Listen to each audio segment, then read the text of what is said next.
Welcome to the Nimbus Learning power by Engineers Academy. आज जो हम यहाँ पे सॉल्यूशन करने वाले हैं जो गेट 2020 में जो मेमोरी बेस्ड क्वेश्चंस थे, जो हमारे पास जितने भी क्वेश्चन हमने कलेक्ट किए हैं वो सारे क्वेश्चंस को हम यहाँ पर देखने वाले हैं विद डिटेल सॉल्यूशन के बारे में।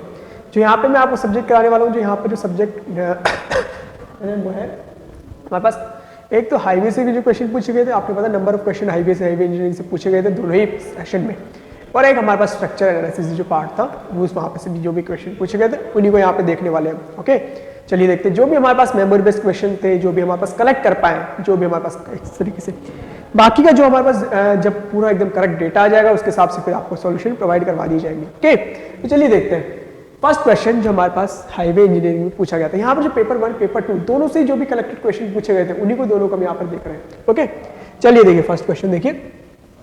ये क्वेश्चन पेपर नंबर 2 में पूछा हुआ था। एक ascending gradient of 1% meeting at descending gradient of 2%। ये हमारे पास कुछ ग्रेडियंट दी हुई थी। Then what will be the length of summit curve. In the question they already given कि what is what type of curve is this is submit curve if stopping side distance available on the road is 200 meter, the height of the driver I from the road surface is 1.2 and height of the object is 0.15 meter। आपको यहाँ पर question भी given है। जब हम इस question को यहाँ पर जब इसकी थ्योरी पढ़ते हैं, जब हम एसएसडी कर्व पे निकालते हैं तो वहाँ पर हम क्या लेते हैं, वैल्यू ऑफ ड्राइवर आई, जो हाइट ऑफ ड्राइवर आई है वो भी हम यहाँ पे 1.2 अज्यूम करते हैं और यहाँ पे वैल्यू भी 1.15 अज्यूम करते हैं, ऑब्जेक्ट की हाइट भी। तो मतलब हम क्या डायरेक्टली कर सकते हैं एन स्क्वायर डिवाइडेड बाई 4.4, जो कि अजम्पशंस लेके याद रखिएगा। पहले हम फर्स्ट अजम्पशन लेंगे कि हमारे जो लेंथ ऑफ कर्व है इज ग्रेटर देन एसएसडी, तो यहाँ पे डायरेक्टली वो अप्लाई कर सकते हैं। अगर यहाँ पे वैल्यू चेंजेस होती तो डेफिनेटली हम वहाँ पे फॉर्मूला के थ्रू भी जा सकते थे। ठीक है, तो यहाँ पे क्वेश्चन को किस तरह से सॉल्व करेंगे, बहुत सिंपल क्वेश्चन पूछा हुआ है। यहाँ पर देखिए क्वेश्चन को सॉल्व सिंपली हमें क्या निकालना है, फर्स्ट ऑफ ऑल हमें एक अजम्पशन लेना पड़ेगा कि हमारे पास जो लेंथ ऑफ कर्व है, लेंथ ऑफ सबमिट कर्व वो एसएसडी से ज्यादा है। तो यहाँ पर हमारे पास length of summit curve in this case किस तरीके से गिवन होती है, N x square divided by 2 root H plus small H whole square. यहाँ पे हमारे पास कैपिटल एच, जो हमारे पास आई होगी, यहाँ पे height of driver eye given है 1.2, object of height 0.15 metre already given है। तो क्वेश्चन में ऑलरेडी चीजें गिवन की हुई थी, सिंपल सा यहाँ पे अप्लाई कर देना है। यहाँ पे लगा दीजिए, वैल्यू पुट कर दीजिए। Capital N is equal to, यहाँ पे magnitude of small N minus small N 2 होता है। Change in gradient simple magnitude हम लेते हैं उसकी वैल्यू को, एन हमारे पास ascending gradient means positive gradient, D B जो हमारे पास N2 descending gradient. First of all this is ascending gradient, this is descending gradient. तो ये सबमिट कर भी हमारे पास बन गया। तो ये भी हमारे पास उसने बट दे ऑलरेडी गिवन, तो यहाँ पे हमारे पास ज्यादा सोचने की जरूरत ही नहीं है। N1 की value they already given which is 0.01 minus descending gradient 0.02। यहाँ पे डिसेंडिंग ग्रेडियंट है, याद रखिएगा ये 0.0। यहाँ पे वैल्यू कितनी आ गई 0.03, इसकी वैल्यू 0.03 आ गई सिंपल से हमारे पास। यहाँ पे वैल्यू पुट कर देते हैं इसको 0.03 इनटू एसएसडी की वैल्यू 200 स्क्वायर डिवाइडेड बाय 2।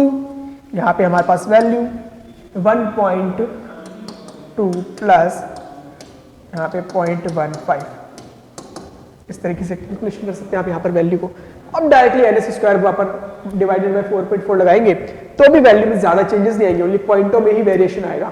ठीक है, तो इस वैल्यू को अगर कैलकुलेट करें यहाँ पे हम, यहाँ पे कितना निकल के आ जाएगा, ये 272.90 के समथिंग इस तरीके की वैल्यू निकल के आएगी। यहाँ पे हमारा अजम्पशंस भी करेक्ट है क्योंकि यहाँ पे एल देखिए एसएसडी से ज्यादा ही है, तो यहाँ पे करेक्ट ऑप्शन क्या हो जाएगा, हमारे पास करेक्ट आंसर क्या हो जाएगा, this is the correct answer. Okay, इस तरीके से बहुत सिंपल क्वेश्चन पूछा गया था ये फर्स्ट क्वेश्चन, जो कि हमारे पास हाईवे इंजीनियरिंग का सबमिट कर सकते, कभी नंबर ऑफ टाइम्स क्वेश्चन आते हैं, उससे अच्छे क्वेश्चन पूछे गए but this time they asked very simple question. Okay, चलिए नेक्स्ट क्वेश्चन देखिए। अगेन हमारे पास हाईवे इंजीनियरिंग में ही ट्रैफिक से भी हमारे पास क्वेश्चन आते हैं, ट्रैफिक इंजीनियरिंग से भी हमारे पास डेफिनेटली क्वेश्चन आता ही है।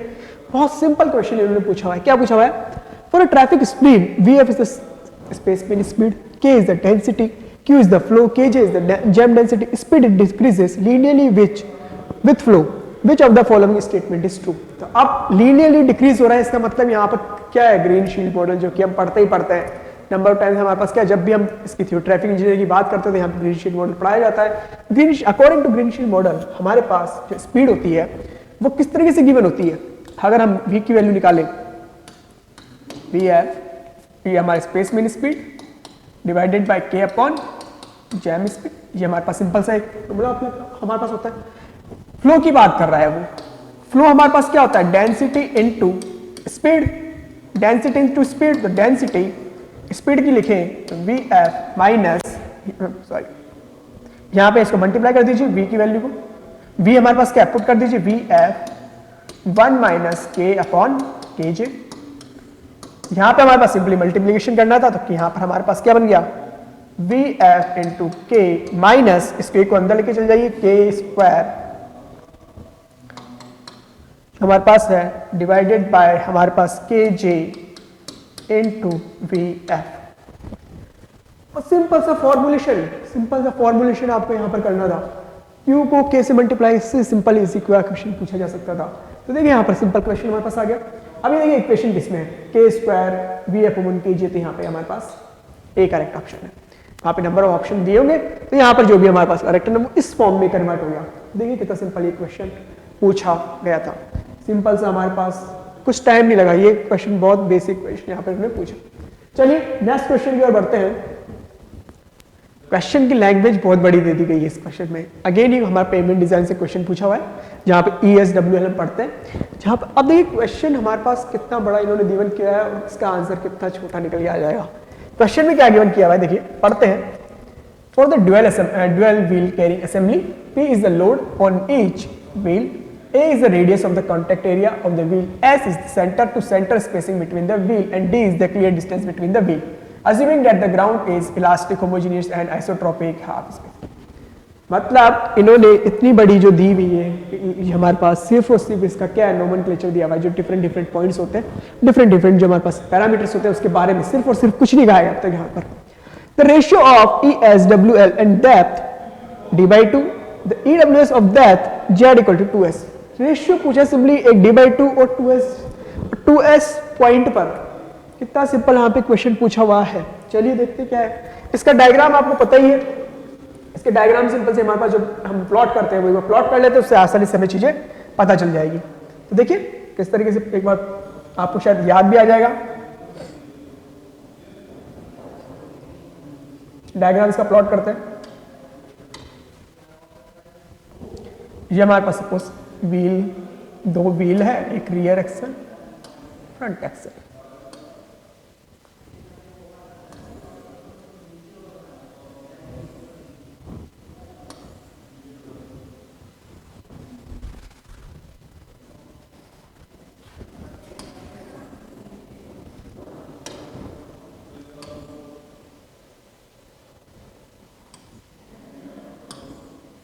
ये हमारे पास क्वेश्चन में इस तरीके से गिवन किया हुआ है और काफ़ी सारी जो चीज़ें गिवन की हुई थी वो देख लेते हैं। ये हमारे पास सेंटर टू सेंटर स्पेसिंग जो कि एस गिवन की हुई थी।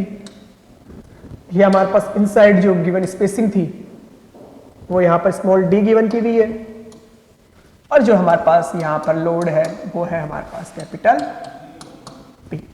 अब इसका लोड डिस्ट्रीब्यूशन किस तरीके से बनता है, तो हमारे पास कुछ इस तरीके से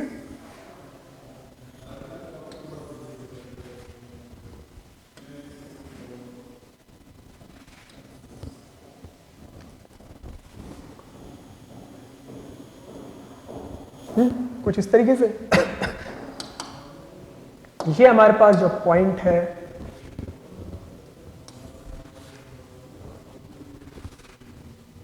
और एक अनदर पॉइंट जो कि हमारे पास कहीं पर नीचे होगा। ये वाली डिस्टेंस पर हमारे पास क्या होता है, ये हमारी डिस्टेंस कितनी है d/2 और इस पर हमारे पास लोड की वैल्यू क्या होती है, ESWL की वैल्यू हमारे पास कितनी होती है कैपिटल P और ये वाली डिस्टेंस हमारी कितनी है 2s, जहां पर हमारे पास ESWL की वैल्यू क्या होती है 2p के बराबर। यहां से आपसे सिंपल सा यही रेशियो पूछा हुआ है, यही रेशियो आपसे पूछा हुआ है। एक Z/2 डिस्टेंस मतलब यहां पर p पर डिवाइडेड बाय यहां पे हमारे पास 2s पर जो कि 1/2 जो कि हमारे पास 0.5। अगर किसी को डायरेक्टली चीजें पता है सिंपल से, अगर डायग्राम आपको पता है तो यहाँ पर कितना टाइम लगेगा आपको, सेकंड्स में ये क्वेश्चन सॉल्व हो रहा है, सेकंडों में ये क्वेश्चन सॉल्व हो रहा है। चलिए ये क्वेश्चन कुछ इस तरीके से था। ओके, तो देखिए बहुत सिंपल क्वेश्चन आपसे पूछा हुआ था, आंसर भी हमारे पास बहुत तेजी से मिल गया। हाईवे इंजीनियरिंग का क्वेश्चन हमसे पूछा। चलिए फिर नेक्स्ट क्वेश्चन की ओर आगे बढ़ते हैं। नेक्स्ट क्वेश्चन हमारे पास देखिए, a traffic volume survey has been carried out at a particular road and the following data has been observed। कुछ डेटा हमारे पास गिवन किया हुआ है उससे सर्वे के बेसिस पे टाइम और व्हीकल पर मिनट आपको गिवन। कैलकुलेट पीक हावर फैक्टर। पीक हावर फैक्टर निकाला है PHF 10।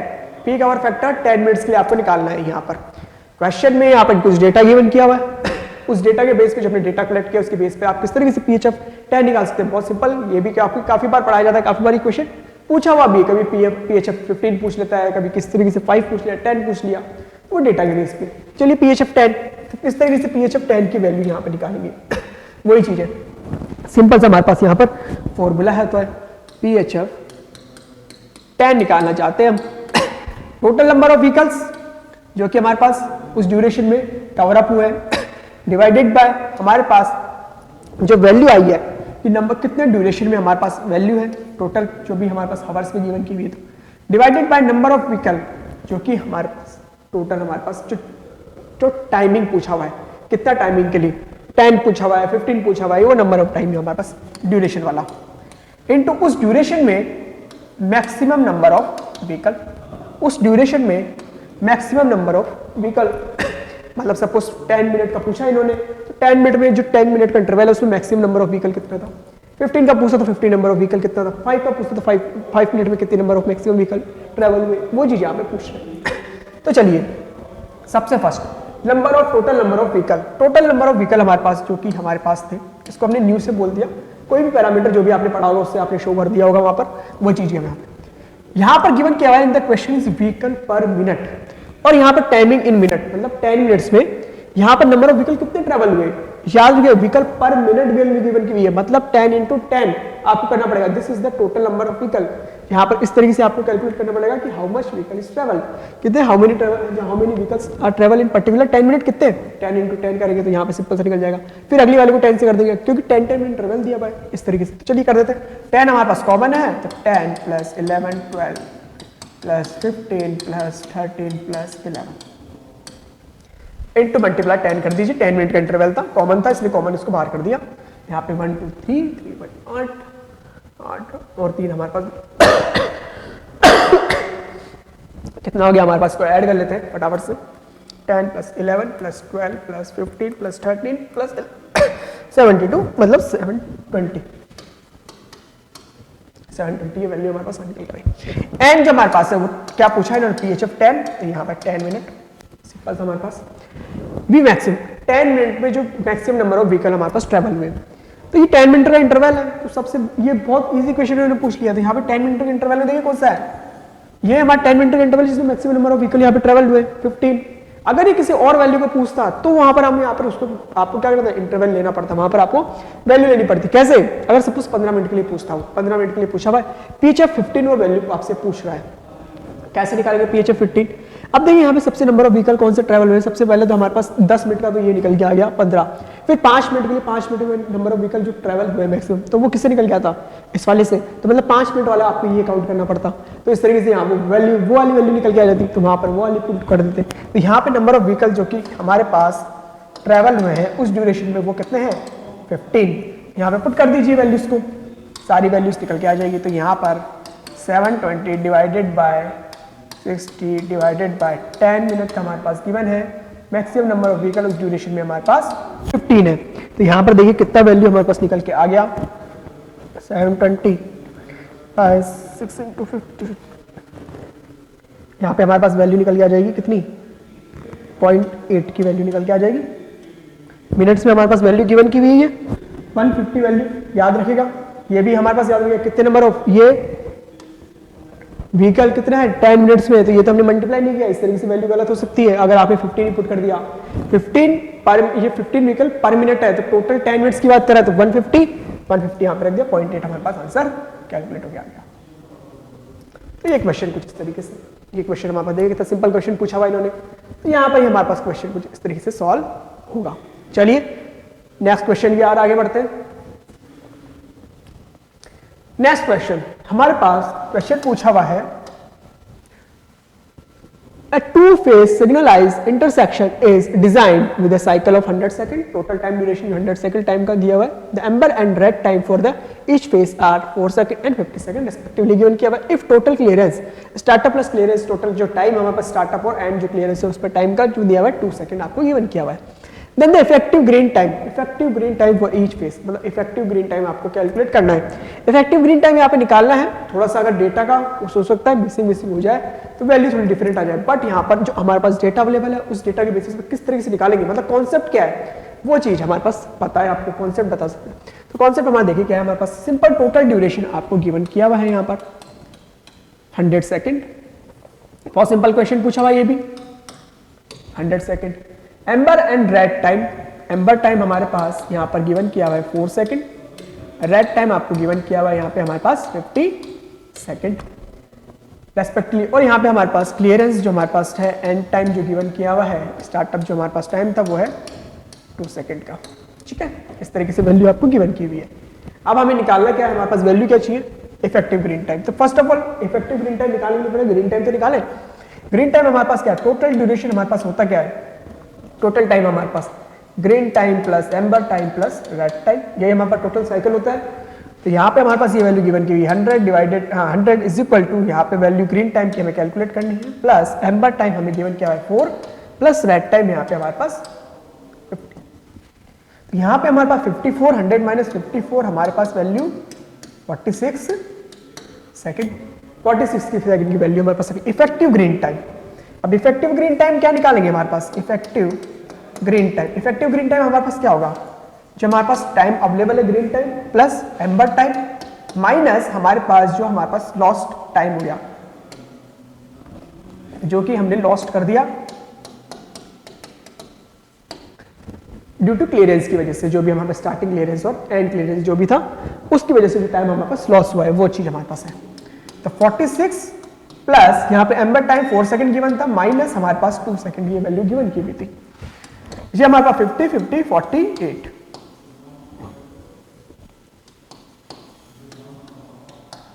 40 is the correct answer. देखिए कितना सिंपल इन्होंने क्वेश्चन पूछा हुआ था 48 सेकंड का, 48 सेकंड हमारे पास निकल के आ गया. और ये अगर किसी को यहाँ पे पता तो वो इजीली तरीके से 48 सेकंड में इस क्वेश्चन को सॉल्व कर देता.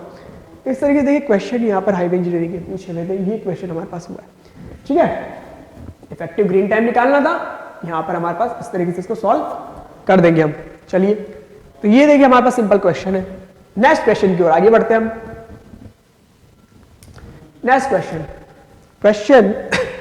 consider the 4 points PQRMS shown in the green sheet fundamental speed flow. they already given green sheet model यहाँ पर यूज किया हुआ है उन्होंने, तो यहाँ पर बहुत इजी हो जाएगा question. Speed flow diagram denote their corresponding traffic density KP KP क्यों आना respectively the correct order of this density. मतलब यहाँ पर इंक्रीज या डिक्रीज कुछ ऑर्डर वहां पर पूछा हुआ या होगा, वहां पर कुछ ऑप्शन भी गिवन होगा. कितना सिंपल क्वेश्चन पूछा हुआ. हमें ग्रीन शीट मॉडल पता है ऑलरेडी. ग्रीन शीट मॉडल में हमारे पास क्या है, हमारे पास वैल्यू वेलोसिटी और अगर डेंसिटी की बात करें तो क्या लीनियरली डिक्रीज होती है. हमने एक क्वेश्चन पहले भी किया था जो कि सेकंड वाले पेपर में पूछा गया है, ये क्वेश्चन पूछा गया फर्स्ट पेपर में. ठीक है, तो यहाँ पर ग्रीन शीट मॉडल से हमेशा क्वेश्चन पूछे, दोनों ही जो हमारे पास फॉरनून और आफ्टरनून सेशन थे दोनों में यहाँ पे पूछे हुए हैं. चलिए यहाँ पर बना लेते हैं, इसी के यहाँ पर रेस्पेक्ट में बना लेते हैं हम वैल्यूज मॉडल को. देखिए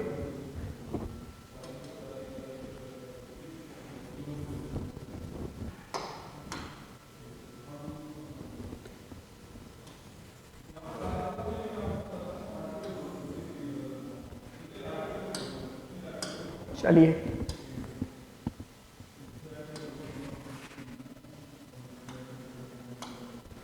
ये हमारे पास वेलोसिटी और डेंसिटी के बारे में वेलोसिटी और डेंसिटी लीनियरली क्या दिए, डिक्रीज होती है सिंपल सा, तो ये बना दिया हमने, ये डिक्रीज होती है. इस तरीके से सारे पॉइंट्स हमारे पास मिल ही रहे. ये हमारा एस पॉइंट, ये आर पॉइंट, क्यू पॉइंट और ये हमारा पी पॉइंट.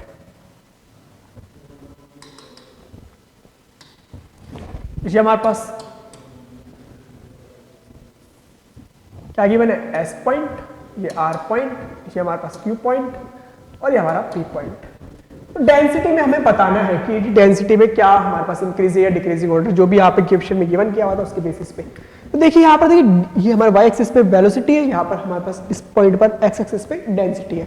तो भाई Kp हमारे पास सबसे ज्यादा है अकॉर्डिंग टू यहाँ पे सबसे मैक्सिमम डेंसिटी, वेलोसिटी जीरो की तभी मैक्सिमम डेंसिटी हो जाएगी, क्योंकि जैसे फिजिकली भी हम समझ सकते हैं वही चीज है। यहाँ पर Kp हमारे पास सबसे ज्यादा, Kq then Kr then Ks।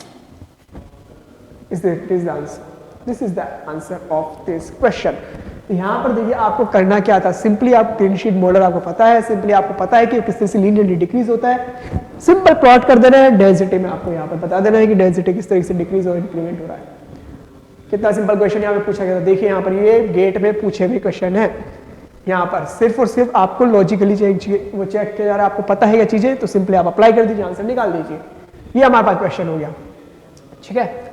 चलते हैं हम वापस नेक्स्ट। ये जो हमने हाईवे इंजीनियरिंग से जो भी हमारे पास क्वेश्चन कलेक्ट किए थे, जो भी हमारे पास अवेलेबल हो पाया, जो भी हमारे पास डेटा थ्रू द टोटल जो डेटा जो हमने कलेक्ट किया उसके बेसिस पे आपको यहाँ पे क्वेश्चन कराए। और भी हमारे पास क्वेश्चन पूछे गए थे, वहाँ पर अदर क्वेश्चन भी पूछे गए थे, बट वहाँ पर जो डेटा था उसको एकदम अच्छे तरीके से मिल नहीं पाया वो डेटा, उस वजह से यहाँ पर क्वेश्चन नहीं कर पा रहे। जब भी डेटा अवेलेबल हो जाएगा, जब भी हमारा प्रॉपर डेटा होगा, तो डेफिनेटली उसको फिर साइट पर पूरी तरीके से अपलोड भी कर दिया जाएगा, जो भी पूरे विद सॉल्यूशन के साथ में। ओके, चलिए नेक्स्ट क्वेश्चन की ओर आगे बढ़ते हैं, जो कि हमारे पास स्ट्रक्चर एनालिसिस से क्वेश्चन पूछे गए थे। आगे के क्वेश्चन हमारे पास स्ट्रक्चर एनालिसिस से जो क्वेश्चन पूछे गए थे, स्ट्रक्चर एनालिसिस से क्वेश्चन जो हमारे पास पूछे गए वो भी बहुत सिंपल क्वेश्चन पूछे गए। चलिए फर्स्ट क्वेश्चन की ओर देखते हैं हमारे पास। Consider the linear elastic plane frame member HF, FK and FG are welded together at joint F। ये कुछ इस तरीके से क्वेश्चन हमारे पास गिवन किया हुआ था, ठीक है। ये हमारे पास फ्रेम में एक फ्रेम गिवन किया हुआ है, जहां पर हमारे पास कुछ मेंबर है, उसको यहाँ पर F जॉइंट पर किया हुआ है, ठीक है। चलते हैं। A counterclockwise moment is applied at joint F point पर यहाँ पे मोमेंट लगा हुआ है। Consider flexural rigidity EI 10⁻⁴ kilonewton metre square for each member and neglect axial deformation if the magnitude absolute value of the support moment at H is 10 kilonewton metre, the magnitude जो कि absolute value है of the applied moment M to maintain the static equilibrium. M की value आपको यहाँ पर find out करनी है। Question में एक चीज क्या गिवन की हुई है, यहाँ पर हमारे पास इसको निकालने के लिए एक support moment at H is 10 kilonewton at the magnitude. H point पर एक मैग्नीट्यूड लग रहा है जो कि हमारे पास कितने में 10 किलो न्यूटन पे, 10 किलो न्यूटन मीटर।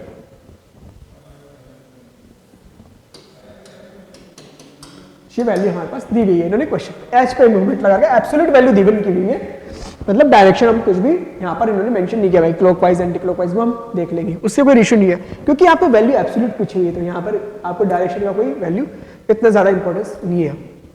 चलिए देखते हैं। देखिए यहाँ पे क्वेश्चन में आपसे बहुत सिंपल क्वेश्चन पूछा हुआ है। यहाँ पर क्या है, एक सिंपल फ्रेम है, डिस्ट्रीब्यूशन फैक्टर निकाल लीजिए, आंसर निकल के आ जाएगा। ये वैल्यू हमारे पास 5 मीटर है, ये वैल्यू हमारे पास 5 मीटर हो जाएगी, क्योंकि इन्होंने ये वैल्यू 5 मीटर गिवन नहीं की हुई है, ये वैल्यू नहीं गिवन की, ये 3 की डिस्टेंस है, ये 4 की डिस्टेंस है, तो ये वैल्यू 5 हो जाएगी, और लेंथ का मेंबर में हमारे पास ये भी 5, इस तरीके से हमारे पास ये गिवन किया हुआ है, ठीक है। यहाँ पे क्वेश्चन में जो हर एक पॉइंट गिवन किया हुआ था, ये सारे फिक्स सपोर्ट है, ये सारे इन्होंने फिक्स सपोर्ट गिवन किए हुए थे, सारे के सारे हमें फिक्स सपोर्ट इन्होंने गिवन किए हुए हैं, सारे के सारे फिक्स सपोर्ट है। ईच मेंबर की जो length of each member is the same. यहाँ पर जो हमारे पास स्टिफनेस की हम बात करते हैं, जो स्टिफनेस की बात करते हैं वो क्या होती है, 4EI/L। EI की वैल्यू भी सबके लिए सेम है, 4EI मतलब L पे डिपेंड कर रहा था, L की लेंथ की वैल्यू सेम है, मतलब सभी के लिए वैल्यू हमारे पास क्या है, EI/L की सेम निकल के आएगी, मतलब डिस्ट्रीब्यूशन फैक्टर सबके लिए सेम निकल के आ जाएगा। मतलब सबसे सिंपली हमारे पास अगर हम क्या करेंगे जब हम इसको डिस्ट्रीब्यूट करेंगे, तो ये जो M मोमेंट है तो सबों में इक्वली डिस्ट्रीब्यूट होगा, मतलब अगर कैपिटल M यहाँ पर है तो सब में डिस्ट्रीब्यूट किस होगा, m/3 वो निकाल भी लिख सकते हैं आप डिस्ट्रीब्यूशन फैक्टर से, तो वो भी निकल के आ जाएगा। बाकी हम इसको देख के ही बता सकते हैं कि m/3 यहाँ पर जाएगा, m/3 अगर यहाँ पे जाता है तो वो जब इधर जाके जाएगा कैरी ओवर होके वो m/2 रह जाएगा, मतलब इस पॉइंट पर अगर m/3 है तो वो यहाँ के m/6 रह जाएगा। m/6 ने ऑलरेडी गिवन वैल्यू की भी m/6 की कितनी 10, m/6 अगर 10 है, m/6 इज इक्वल टू 10, तो m की वैल्यू कितनी हो गई 60, तो आंसर क्या हो गया 60। देखते देखते हमने सॉल्व कर दिया इसको, तो इसको तो सिंपली हमने यहाँ पे बोर्ड पे बिना पेन चलाए ही सॉल्व कर सकते हैं।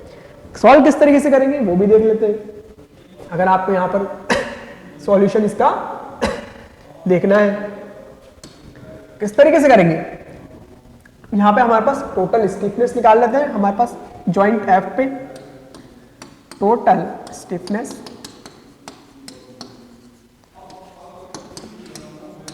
एट जॉइंट एफ पे हमारे पास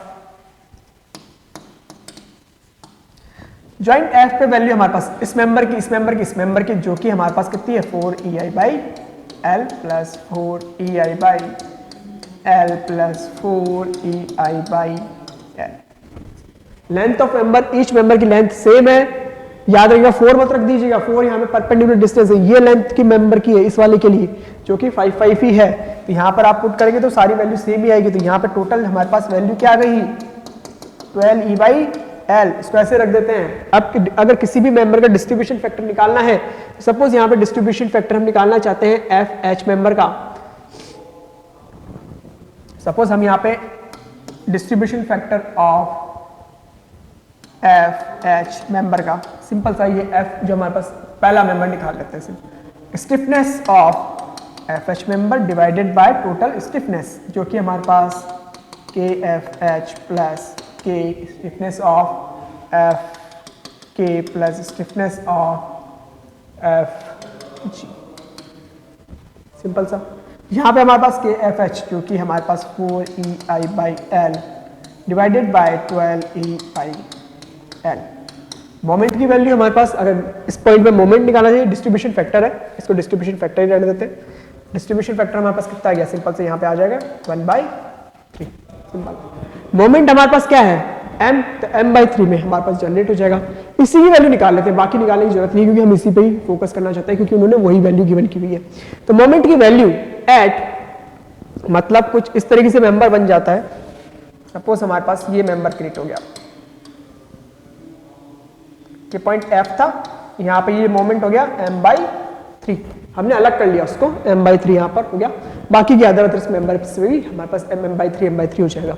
यहाँ पे इन्होंने क्वेश्चन में जो वैल्यू गिवन की हुई थी ऑलरेडी यहाँ पर 10 की वैल्यू गिवन की हुई थी, ठीक है। इस तरीके से यहाँ पर इसकी हमें वैल्यू निकालनी थी। m/3 यहाँ पर है, तो यहाँ पर आपको पता है कैरी ओवर होके वो कितना जाएगा m/2, मतलब m/3 होके यहाँ पर हाफ चला हो जाएगा। मतलब सिंपल सा, यहाँ पर अगर मोमेंट जो h पॉइंट था, तो मोमेंट एट h पॉइंट वो हमारे पास कितना होगा m/3 इंटू हाफ, ये हमारे पास वैल्यू होगी। यहाँ पे वैल्यू इन्होंने 10 गिवन की हुई है, तो m/6, m की वैल्यू हमारे पास 60 kilo newton metre. Simple question, इस तरीके से हमारे पास ये वैल्यू निकल के आ जाएगी। 60 हमारे पास आंसर निकल के आ गया। तो ये हमारे पास क्या हो गया करेक्ट इसका सॉल्यूशन, ठीक है। चलिए देख लीजिए एक बार, फिर आगे बढ़ते हैं हम यहाँ पर नेक्स्ट क्वेश्चन की ओर। आगे बढ़ते हैं नेक्स्ट क्वेश्चन की ओर। यहाँ पे बहुत ही सिंपल सिंपल क्वेश्चन पूछे गए थे इन्होंने। नेक्स्ट क्वेश्चन में देखिए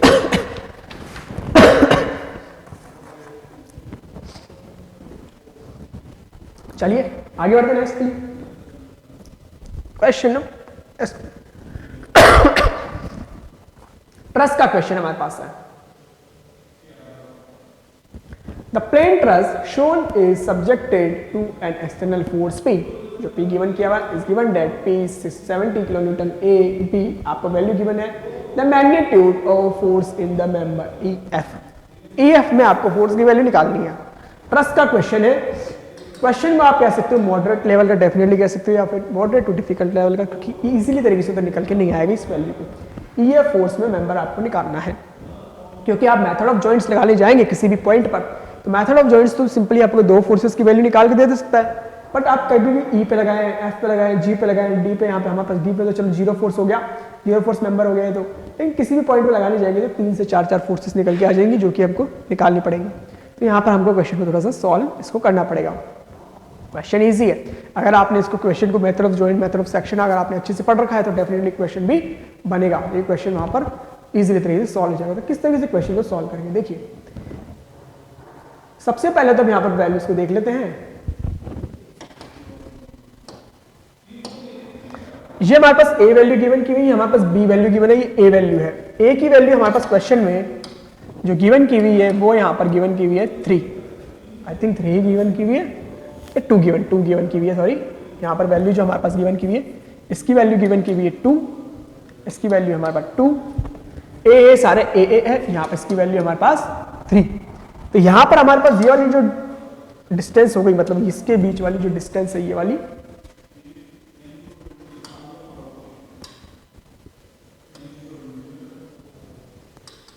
वो कितनी हो गई, यहाँ पे 4 3 1 मीटर, ठीक है।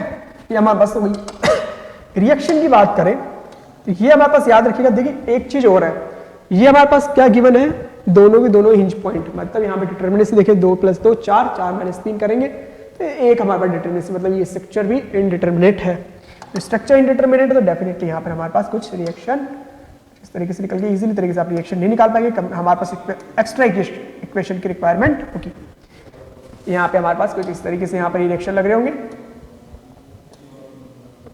हॉरिजॉन्टल वर्टिकल, इसको बोल देते हैं हम, हमारे पास जो वैल्यू है ये ए पॉइंट है तो H A horizontal, B A vertical, B J हमारे पास हो गया, एच जे हमारे पास हॉरिजॉन्टल, जो भी फोर्सेस लग रहे हैं।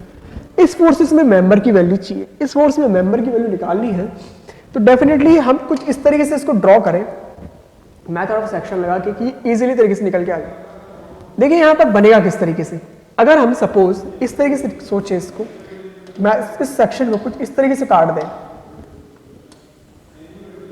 ये हमने सेक्शन को इस तरीके से काट दिया, सपोज सेक्शन को हमने इस तरीके से कर दिया, राइट हैंड साइड का पोर्शन देखिए, राइट हैंड साइड के पोर्शन को अगर देखेंगे आप, सिंपली राइट हैंड साइड वाले पोर्शन को देख रहे हैं, इस फोर्स में मेंबर ये वाला फोर्स में मेंबर है, एक ये वाला फोर्स मेंबर निकल के आ जाएगा और कुछ हमारे पास ये सेक्शन बचेंगे।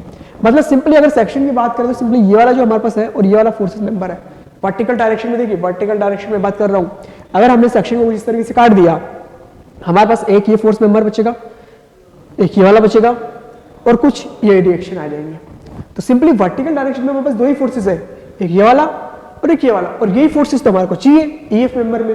तो सिंपली अगर वीजे हमारे पास ईएफ को निकालना है तो वीजे को निकाला जाए, और वीजे निकल गया तो हमारे पास डेफिनेटली इसको इक्वल कर देंगे तो हमारे पास क्या हो जाएगा, फोर्सेस में मेंबर निकल के आ जाएगा। तो ये तो हमारे पास सेक्शन इस तरीके से काटा है। देखिए ये आपको यहाँ पर चमकना चाहिए किसी तरीके से, क्योंकि जब हम प्रैक्टिस करते हैं तो बहुत ज्यादा प्रैक्टिस हम करते हैं तो आपको पता लग जाएगा कि सेक्शन किधर से काटना है किधर से नहीं करना है, वो चीज है, वही चीज इसमें इंपॉर्टेंट रहती है, आपको पता है ये चीज।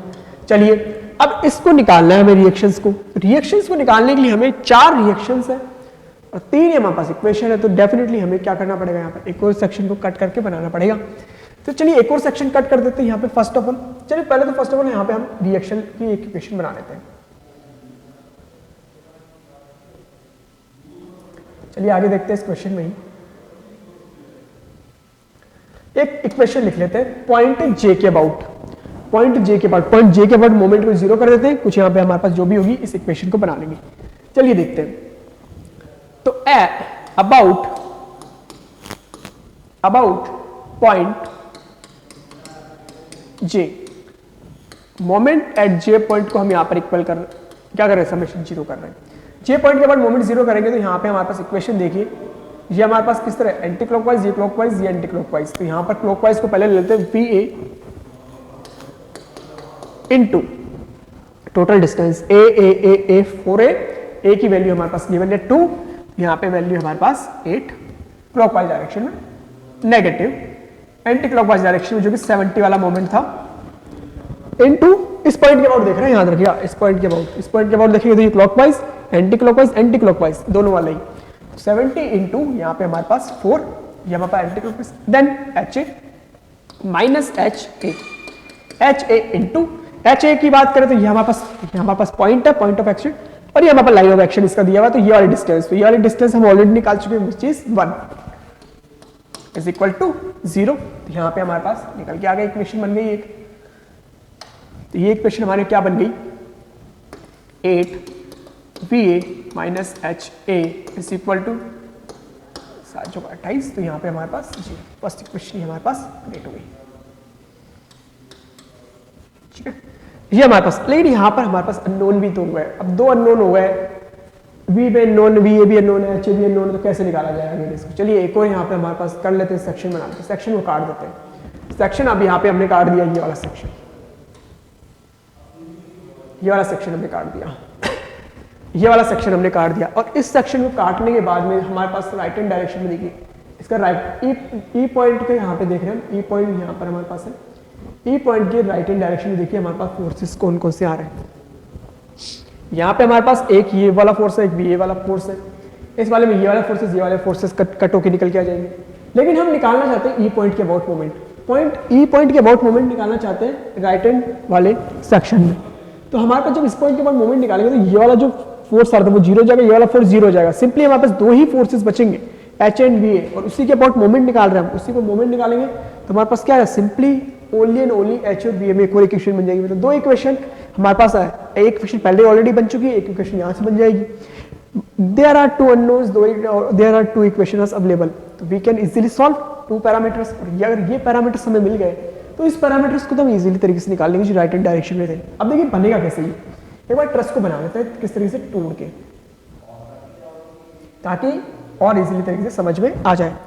चलिए देखते हैं, इस ट्रस को बना लेते हैं दोबारा अपन ब्रेक करके, कि हम इस पॉइंट के अबाउट, अगर हम जो हमने पिंक लाइन शो की है उसके अबाउट हम इसको ट्रस को ब्रेक कर रहे हैं। चलिए देखिए,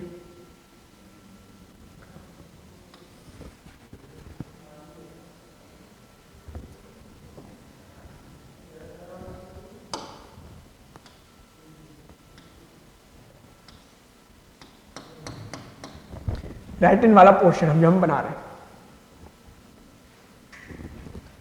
ये वाला पोर्शन था, इसको हमने काट दिया कुछ इस तरीके से।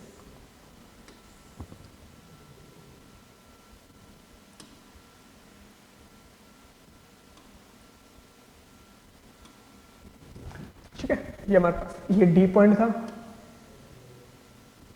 ये हमारे पास कुछ इस तरीके से अटैच है।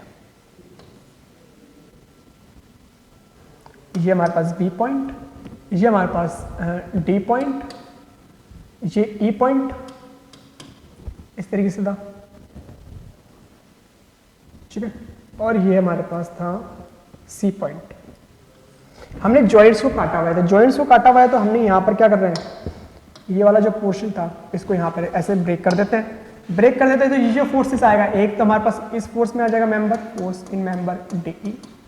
एक हमारे पास ये वाला फोर्स था जो कि हमारे पास था कौन सा वाला, फोर्स इन मेंबर।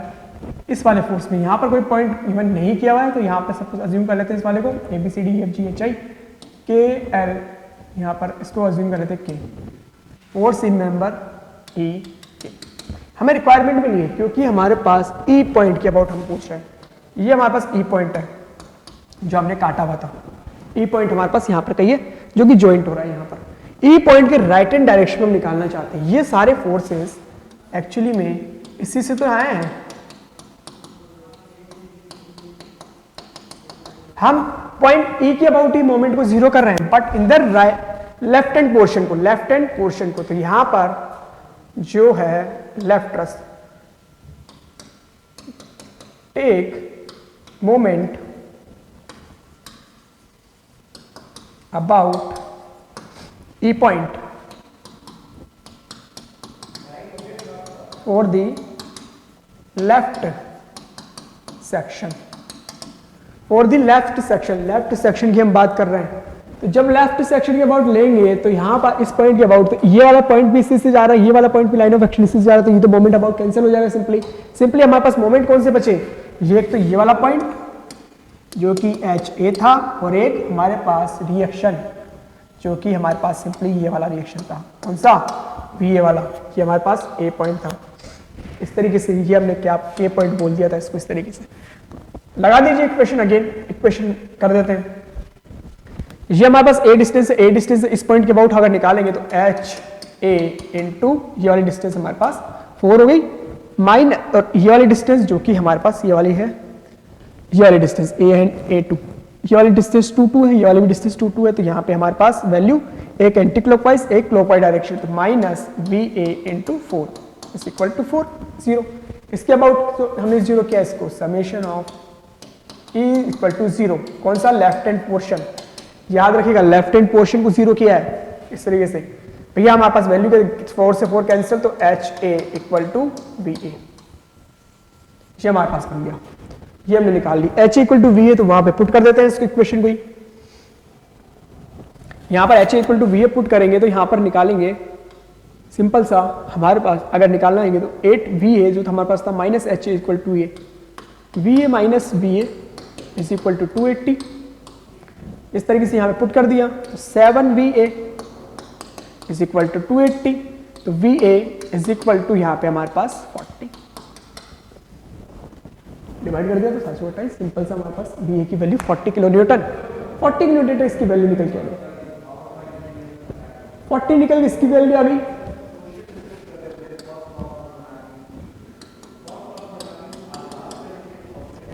v हमारे पास 70 है तो इसकी वैल्यू कितनी आ गई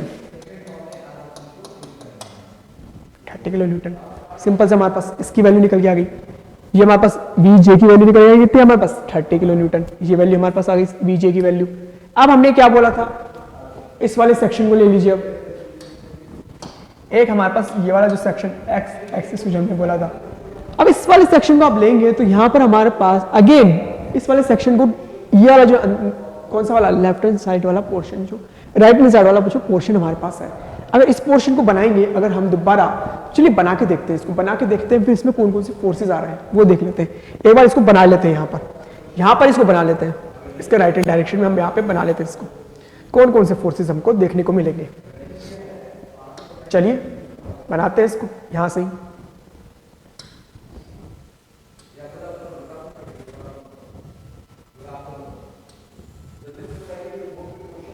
ठीक है, यहां पर इसको बना रहे हैं हम यहां पर इस तरीके से, ये वाला पोर्शन आ गया, ये वाला पोर्शन हमारे पास आ गया,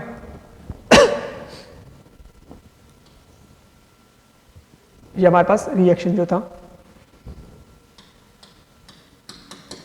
कुछ इस तरीके से। ये तो वैसे भी जीरो फोर्स मेंबर है तो यहां पर उसको दिखाने की जरूरत भी नहीं थी, लेकिन कोई नहीं, हम पूरा बना लेते हैं इसको। ठीक है, यहां पे हमारे पास ये हो गया।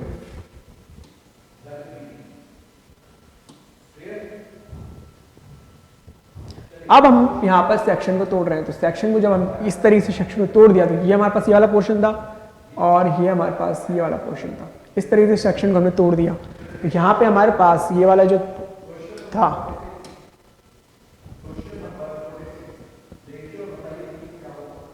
ये वाला फोर्स, एक तो ये वाला इस तरीके से कटा है तो यहाँ पे एक फोर्स आएगा और एक हमारे पास इस तरीके से कटा है, ये हमारे पास फोर्स आ गया। और हमने यहाँ पर क्या ले लिया, इसको तो बोल दिया हमने वीजे था हमारे पास, ये राइट हैंड हॉरिजॉन्टल सेक्शन पे ये वाला फोर्सेस। तो हॉरिजॉन्टल फोर्सेस की बात करें तो 40 तो वो वैसे निकल के आ जाएगा, जो हमारे पास एच की वैल्यू निकल के आ रही थी वो भी निकल के आ जाएगी। अब हमारे पास क्या है, अब देखिए यहाँ पर इस सेक्शन को अगर इक्विलिब्रियम में लेके आना चाहते हैं, इस सेक्शन को इक्विलिब्रियम में करेंगे तो हमारे पास दो ही फोर्सेस है, एक ये वाला फोर्सेस एक ये वाला फोर्सेस। तो भाई वर्टिकल डायरेक्शन में फोर्सेस को जीरो कर देते हैं हम यहाँ पर, समेशन ऑफ वर्टिकल डायरेक्शन में जितने भी फोर्सेस उसको जीरो कर देते हैं। दो ही फोर्सेस है और बीजे की वैल्यू हम ऑलरेडी कैलकुलेट कर चुके हैं, जो कि हमारे पास कितनी थी 30, जो कि हमारे पास वैल्यू कितनी आ रही थी 30। तो 30 की वैल्यू जब हमारे पास निकल के आ गई तो वर्टिकल डायरेक्शन निकालेंगे और यही फोर्स हमें निकालना था। फोर्स में वैल्यू आपसे पूछी हुई थी कौन से मेंबर में, ई एफ मेंबर में, तो ये ई एफ ही तो मेंबर था, तो यहाँ पे force in E F member, दोनों डायरेक्शन ऊपर ही है तो यहाँ पे जीरो कर देते हैं। तो force in E F member is equal to हमारे पास -30 किलो न्यूटन। आपसे जो वैल्यू पूछी गई थी वो वैल्यू एब्सोल्यूट वैल्यू पूछी गई थी, मतलब कोई डायरेक्शन का कोई यहाँ पर आपको रिक्वायरमेंट ही नहीं है। तो यहाँ पर जो वैल्यू हो जाएगी वो यहाँ पे हमारे पास मैग्नीट्यूड में वैल्यू पूछा हुआ था, ई एफ में यहाँ पर 30 किलो न्यूटन फोर्स की वैल्यू हमारे पास वैल्यू निकल के आ गई। तो दिस इज द आंसर। तो यहाँ पर इस तरीके से आपको अप्रोच करनी थी। नंबर ऑफ डिफरेंट अप्रोच हो सकती है, वो based on the number of different student किस तरीके से सोच सकता है। काफी तरीके से इस क्वेश्चन को कभी आप कौन सा सेक्शन लेते हैं, कौन सा यहाँ पर हम जॉइंट्स अज्यूम कर रहे हैं, तो उसके बेसिस पे आप वैल्यू निकाल सकते हैं। तो डिफरेंट तरीके से ओके, यहाँ पर इस क्वेश्चन को आप इस तरीके से सॉल्व कर सकते थे। चलिए, तो ये क्वेश्चन भी हमारे पास सॉल्व हो जाता है। ठीक है, नेक्स्ट क्वेश्चन की ओर आगे बढ़ते हैं। हमारे पास जो अदर क्वेश्चन पूछा हुआ था, चलिए एक हमारे पास अदर क्वेश्चन जो कि मैक्सिमम बेंडिंग मोमेंट कैलकुलेट करना है। Consider simply supported beam PQ as shown in the figure, truck having 100 kN on the front and 200 kN on the rear axis पे moves from left to right, spacing between the axle is 3 meter, the maximum bending moment at this point. कुछ इस तरीके से given किया हुआ होगा।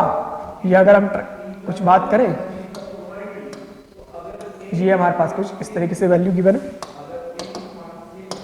हमारे पास वैल्यू जो गिवन है, ये फ्रंट एक्सेल बोल लीजिए इसको, यहाँ पर एक फ्रंट और रियर वाले की बात हो गई। फ्रंट की बात करें तो जो कि गिवन किया हुआ है फ्रंट में हमारे पास 100, रियर में हमारे पास 200। इसकी स्पेसिंग बीच में दोनों की गिवन की हुई वो है 3 मीटर। दोनों की स्पेसिंग हमारे पास 3 मीटर की वैल्यू गिवन की हुई है। और इस तरीके से आपको कुछ इस डायग्राम में भी गिवन किया हुआ है। मैक्सिमम बेंडिंग मोमेंट आपको कैलकुलेट करना है maximum moment point at R point पर। आर पॉइंट और मैक्सिमम बेंडिंग मोमेंट आपको निकालना है। किस तरीके से निकालेंगे? आईएलडी का सिंपल सा कॉन्सेप्ट है। इन्होंने सबसे बड़ी बात है इन्होंने सेक्शन भी गिवन कर दिया 1 मीटर पे। तो ये क्वेश्चन है बहुत सिंपल हो गया, क्योंकि मैक्सिमम पे जहाँ पे सेक्शन पे मैक्सिमम मोमेंट निकालना है, डेफिनेटली मैक्सिमम यहाँ पे हमारा लोड वहाँ पर उस पॉइंट पर अकर होना चाहिए। तो मतलब 200 का यहाँ पर हम अकर करवा देते हैं। तो 200 यहाँ पे हमारे पास पॉइंट हो गया। तो मतलब यहाँ पे हमारे पास 200 वाला यहाँ पे इस पॉइंट पर अकर हो गया। ठीक है, तो इसको थोड़ा सा जूम कर लेते हैं।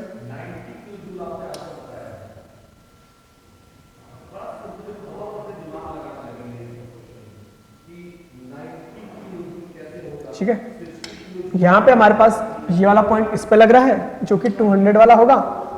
नेक्स्ट हमारे पास जो भी अदर जो नोड था वो यहाँ पर कहीं होगा। ये हमारा 200 किलो न्यूटन,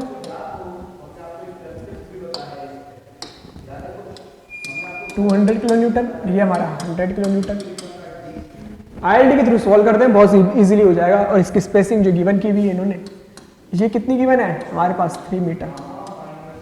3 मीटर की स्पेसिंग गिवन की हुई थी, 3 मीटर की स्पेसिंग इन्होंने गिवन की हुई। तो मतलब इस वाले लोड को हम थोड़ा सा और आगे कर लेते हैं।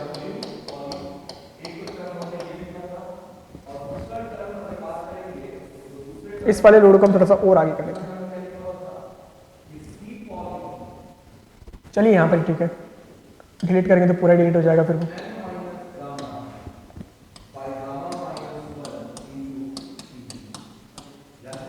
पूरा डिलीट हो जाएगा फिर इस वजह से। आईएलडी बनाते हैं, आईएलडी इसके ट्रायंगुलर फॉर्म में आईएलडी बन जाएगा। तो यहाँ पर आंसर सोल्व हो जाएगा। सिंपल सा, बहुत सिंपल बना देते हैं। चलिए, ये हमारे पास आईएलडी बन गया। इसका bending moment diagram, maximum bending moment कहाँ पे आएगा? जहां पर उस पॉइंट के अगर पे मैक्स जहां पे लोड हमने लगाया है, इस तरीके से बन जाएगा। ये बन गया हमारे पास। ये हमारे पास पॉइंट था, प्रोजेक्ट कर देते हैं। ये हमारे पास पॉइंट था, प्रोजेक्ट कर देते हैं। इसका ऑर्डिनेट क्या होता है हमारे पास जब निकालते हैं हम यहाँ पर? A B by L. ये हमारे पास डिस्टेंस थे already given in the question section का। ये वैल्यू 1, ये वैल्यू हमारे पास 4,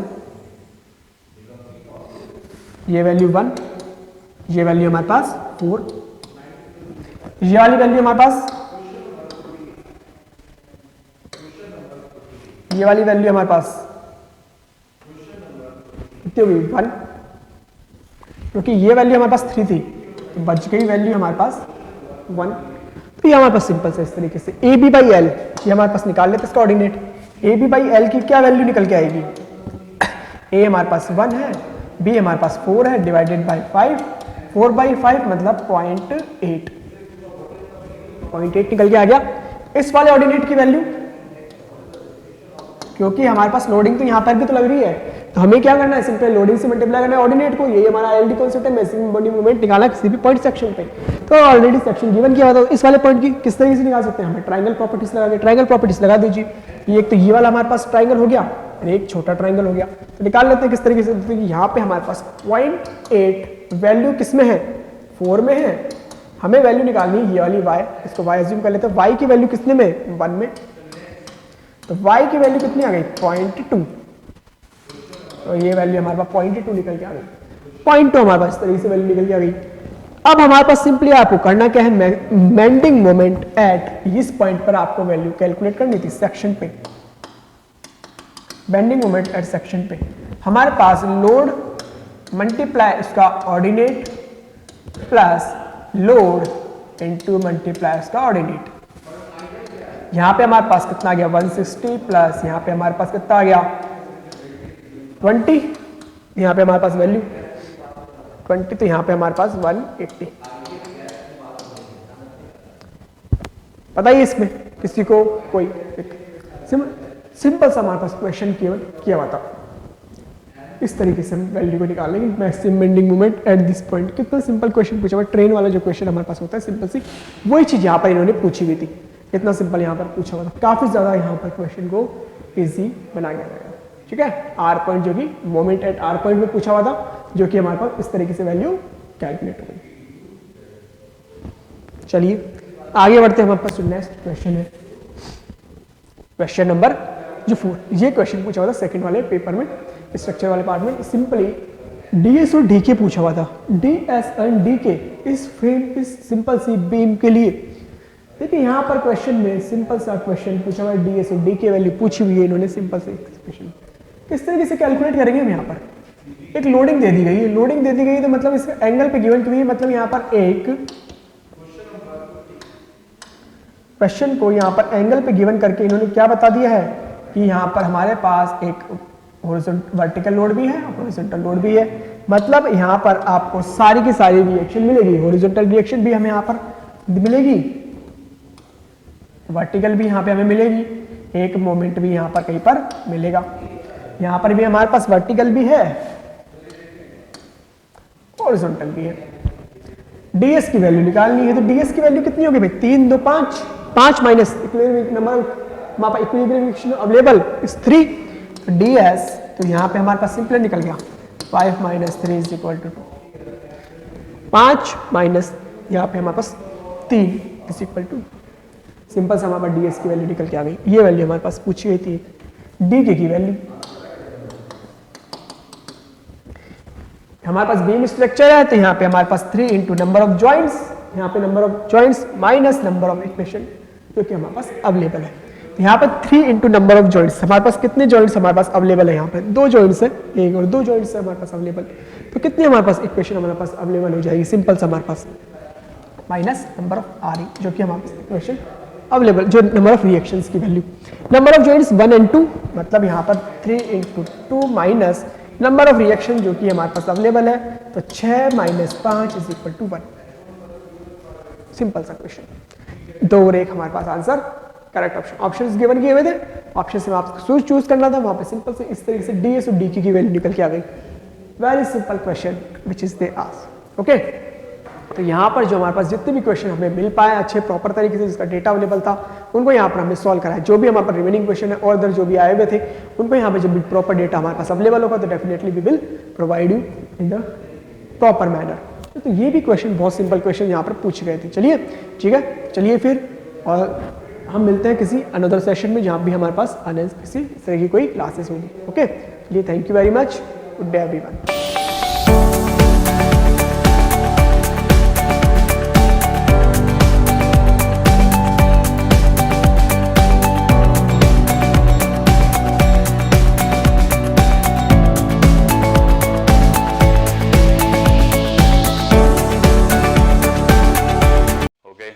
कैसे हैं आप सब लोग? आज आपके लेके आए हैं गेट के सॉल्यूशंस 2022। अभी गेट का जो एग्जाम हुआ आपका, आई होप आपका एग्जाम बहुत अच्छा हुआ होगा। और आपके सिविल इंजीनियरिंग का पेपर, ठीक है, सिविल इंजीनियरिंग पेपर जो आईआईटी खड़गपुर ने जिस तरह से ऑर्गेनाइज किया, आपको पता है कंसेप्चुअल क्वेश्चंस ही ऑर्गेनाइज किए जाते हैं। ठीक है, हम डील करेंगे यहाँ पे सर्वे, आरसीसी और स्टील के कुछ क्वेश्चंस जो आपके दोनों शिफ्ट में जो हमारे पास स्टूडेंट से क्वेश्चंस आए हैं, उन क्वेश्चंस को हम देखेंगे कि यहाँ कौन कौन से क्वेश्चंस आए। देखो सबसे पहला क्वेश्चन देखिए, देखो एक ये क्वेश्चन आया था हमारे पास कि bearing of sun at noon S south 2 degree east the declination is. ठीक है, अगर bearing of sun at noon given है तो डेक्लिनेशन पूछा है। एक सिंपल क्वेश्चन 1 मार्क का क्वेश्चन आपको पूछा गया था। ठीक है, तो ये तो हमें सबको पता है। अगर if this is north, this is south, east and west, ठीक है, तो साउथ 2 डिग्री ईस्ट मतलब आपको ये एंगल गिवन है 2 डिग्री ईस्ट, तो यहां से ट्रू बियरिंग कितनी हो जाएगी? This will be 178 degree. So declination कितना हो जाना चाहिए? डेक्लिनेशन हो जाएगा आपके पास 180 minus 178 degree, that is 2 degree east. So this will be 2 degree east. Okay, this will be 2 degree east. तो ये तो काफी सिंपल क्वेश्चन था आपके पास, ठीक है, ये क्वेश्चन काफी सिंपल था। नेक्स्ट क्वेश्चन देखते हैं सर्वे में नेक्स्ट क्वेश्चन क्या पूछा गया है। Okay, a line P and Q laid on slope of 1 in 5 was measured to be 350 metre. ठीक है, ये लाइन मेजर की गई है यूजिंग अ 50 मीटर टेप। देखो आपको नॉमिनल लेंथ जो है टेप की वो चेंज कर दी। नॉर्मली आपको 20 मीटर 30 मीटर नॉमिनल लेंथ होती है, ये केसेस आपने पढ़े होंगे। यहाँ पर टेप की लेंथ चेंज कर दी, ठीक है, कोई फर्क नहीं पड़ता ज्यादा। The tape is short by 0.1 metre, 0.1 metre से टेप शॉर्ट है। The corrected horizontal length is. तो देखो एक आपको स्लोप दे रखा है, एक आपको स्लोप गिवन है, द स्लोप इज 1 in 5, ठीक है, एक आपको स्लोप गिवन है 1 in 5 और लेंथ जो आपने मेजर करी है दैट इज 350 मीटर। तो हमें इस लेंथ के ऊपर बेसिकली इस लेंथ का करेक्शन निकालना है, ठीक है। तो एक तो हमारे पास आएगा स्लोप करेक्शन, तो 1, एक तो हमारे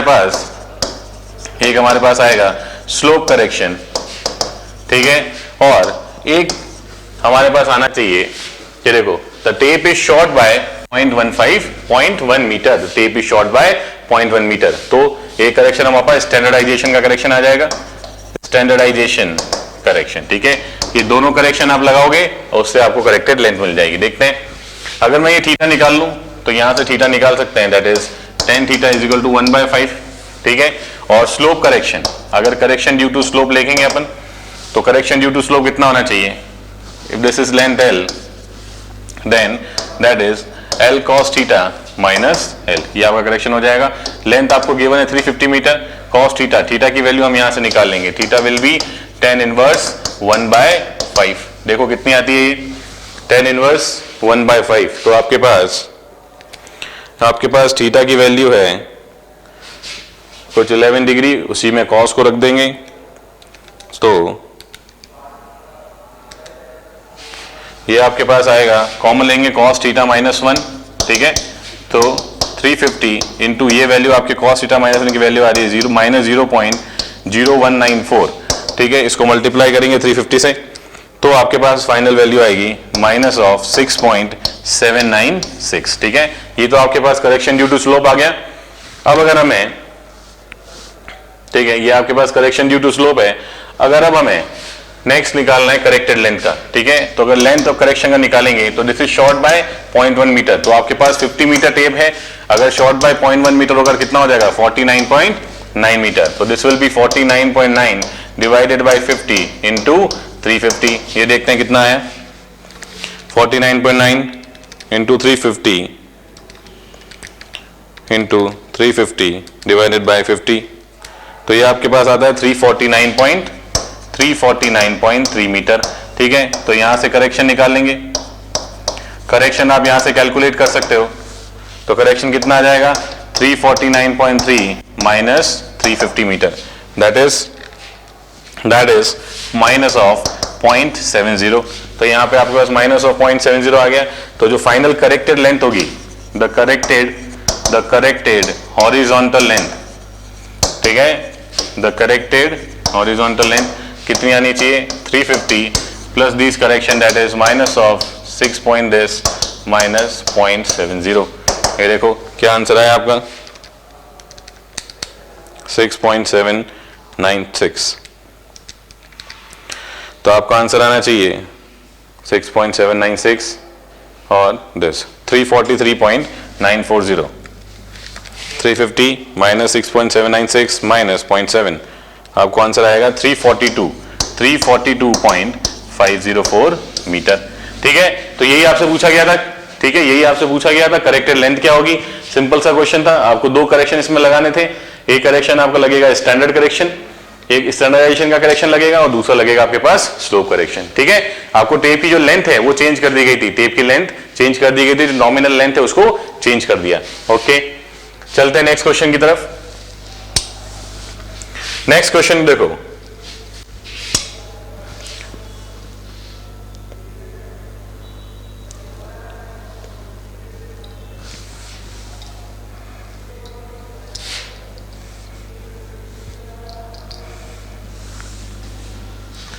ठीक है, ये आपके पास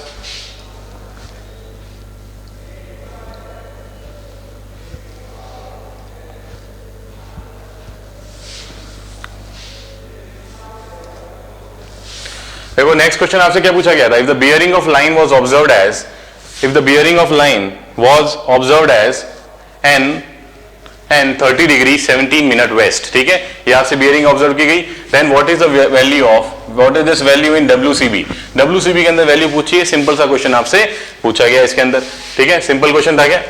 अब देखो क्या पूछा इसमें, आपको कन्वर्जन तो पता ही है, this is north, this is south, east and west, ठीक है, कुछ इस तरीके से, नॉर्थ 17 डिग्री वेस्ट, तो अगर आपका ये नॉर्थ 30 डिग्री 17 मिनट वेस्ट है, तो आपका WCB के अंदर क्या रीडिंग होनी चाहिए, WCB के अंदर क्या रीडिंग आ जाएगी, 360 degree minus 30 degree 30 degree 17 minutes, ठीक है, so this will come out to be, degrees में आपसे पूछा था तो 329.7166 डिग्रीज, ठीक है, ये तो सिंपल है। क्वाड्रेंटल बियरिंग का डायरेक्ट इसमें पूछा, क्वाड्रेंटल बियरिंग को डायरेक्ट आपसे पूछा गया, क्वाड्रेंटल बियरिंग का कन्वर्जन इनटू WCB, सिंपल सा क्वेश्चन था, ठीक है, सर्वे के अंदर। Let's move on to the next question जो हमारे पास है,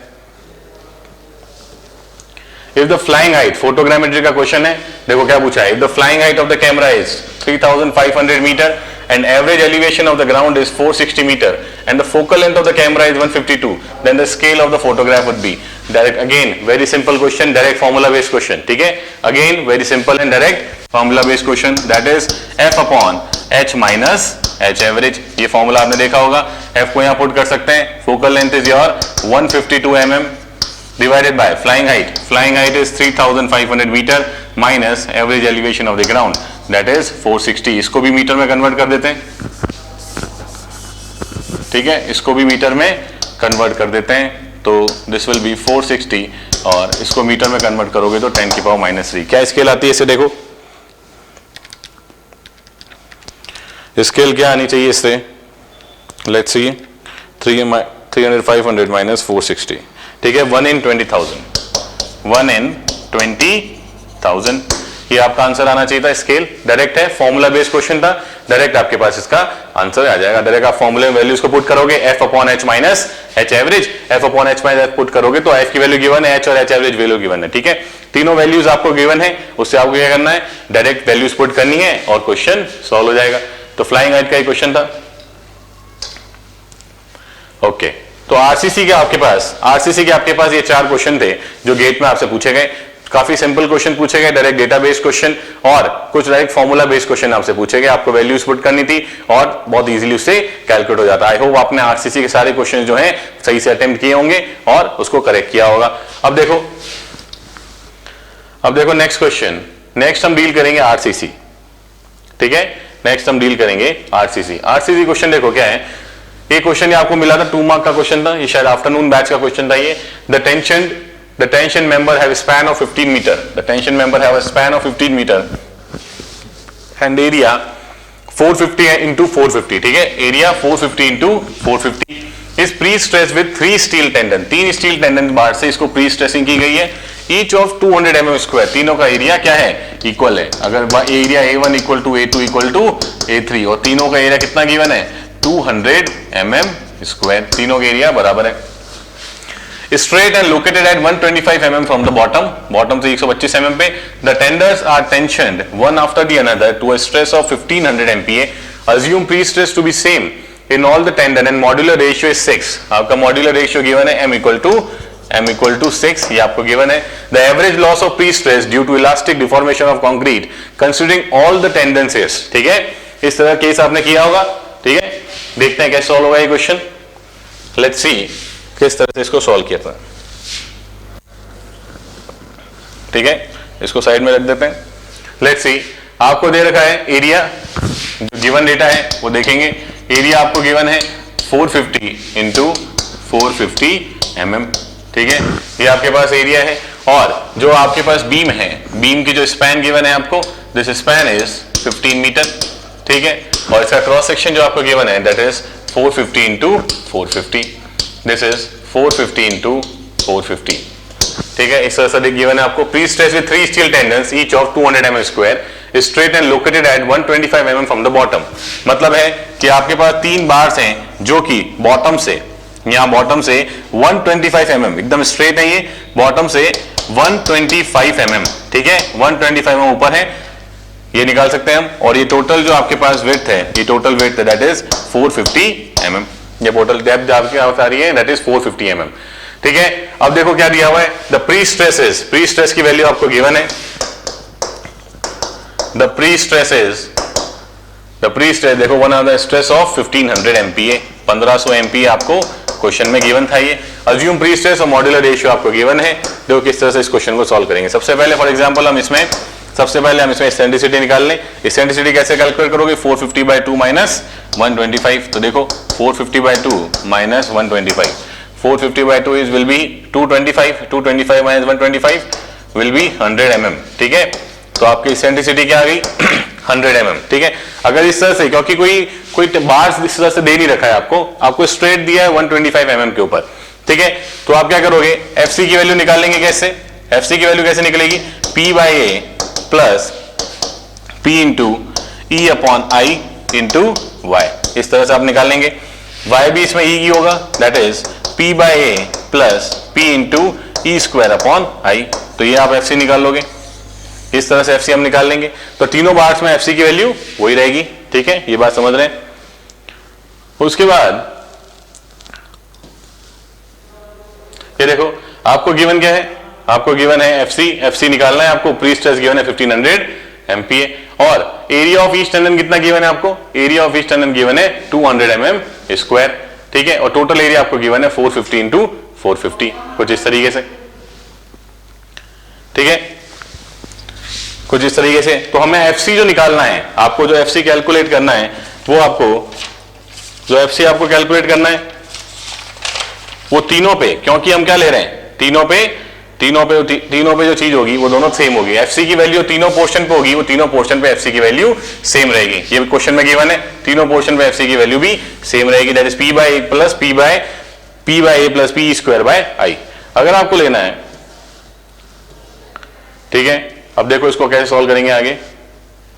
हमें ये कॉन्सेप्ट पता है कि अगर मैं इसको इस तरह से देखूं कि फॉर एग्जांपल ये आपका एक टेंडन बार था और ये टेंडन बार था और ये टेंडन बार था। ठीक है, इस वाले पॉइंट पे अगर P1 फोर्स है, इस वाले पॉइंट पे अगर P2 फोर्स है और इसको हमने वन आफ्टर दी अनदर, ठीक है, एक के बाद एक क्या किया है, बार्स को स्ट्रेच किया है, एक के बाद एक बार को क्या किया है, स्ट्रेच किया है। तो जो लास्ट वाला आपके पास है, ये जो लास्ट वाला है, इसके अंदर क्या इलास्टिक शॉर्टनिंग की वजह से कोई लॉस आएगा क्या, इसमें नहीं आएगा। और इसकी वजह से इस वाले के अंदर जो इलास्टिक शॉर्टनिंग लॉस आएगा वो कौन से फोर्स की वजह से आएगा, P3 फोर्स की वजह से, तो ये हमें पता है। और इसमें जो इलास्टिक शॉर्टनिंग लॉस आएगा ये किस फोर्स की वजह से आएगा, ये आएगा P2 एंड P3 की वजह से। तो इस तरह का केस तो हमने कर रखा है। ठीक है, तो इस तरह का केस हमने कर रखा है। आपने देखा P2 और P3 का फोर्स जो है कुछ इस तरीके से इसमें आएगा। एरिया, तो अगर आप टोटल फोर्स निकालोगे तो 1500 आपके पास स्ट्रेस गिवन है इसका, और 1500 स्ट्रेस गिवन है, और एरिया ऑफ वन बार कितना गिवन है, ये देखो area of one bar given is 200 mm square. ठीक है, area of one bar given is 200 mm square. तो कितना आ जाएगा ये इंटू 200 mm स्क्वायर, तो ये आपके पास आ जाएगा 300 किलो न्यूटन।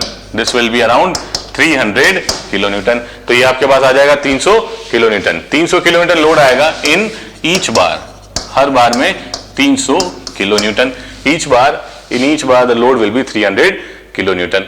ठीक है, तो अगर हम P2 में निकालेंगे, P2 में अगर हमें लॉस ऑफ स्ट्रेस निकालना है तो लॉस ऑफ प्री स्ट्रेस, देखो लॉस ऑफ, हम लिख सकते हैं loss of P stress in, पहला कर सकते हैं बार 3। बार 3 के अंदर तो क्या होगा, 0 न्यूटन पर mm स्क्वायर, क्योंकि क्या किया आपने, वन आफ्टर दी अदर है, वन आफ्टर दी अदर आपने साइमल्टेनियसली उसको लिया है, वन आफ्टर दी अदर लिया है सक्सेसिवली, पहले एक खींचा फिर दूसरा खींचा फिर तीसरा खींचा, तो तीसरे वाले में कोई लॉस नहीं होगा। अब हम देख सकते हैं कि लॉस ऑफ प्री स्ट्रेस, ठीक है, loss of prestress in bar 2, bar 2 में अगर आप देखोगे लॉस ऑफ प्री स्ट्रेस तो किस तरह से आएगा, वो आएगा फोर्स P3 की वजह से, वो किसकी वजह से आएगा, फोर्स P3 की वजह से। तो लॉ प्री स्ट्रेस में लॉस कैसे निकाल सकते हैं, M इंटू FC से। ठीक है, जो P3 के अंदर FC आएगा आपके पास, जो P3 के अंदर FC आएगा, इसको मैं लिख सकता हूं FC इन बार 2, इस बार 2 के अंदर बात कर लेते हैं, तो वो लोड आएगा P3 upon A plus P3 into E square by I। ठीक है, ये कितना है आपके पास 300 किलो न्यूटन, क्या this is 300 kilo Newton into area, area कितना गिवन है, एरिया आपको सेक्शन का कितना गिवन है 450, 450 इंटू 450, ठीक है। तो 450 का आपको सेक्शन डायमेंशन गिवन थी, तो एरिया इसका होगा 450 इंटू 450। और यहां पर भी इसको पुट करो, थोड़ा लेंथी कैलकुलेटिव क्वेश्चन है। और ई आपके पास आया 100 का square divided bye I, that is 450 into 450 का क्यूब बाय 12, ठीक है।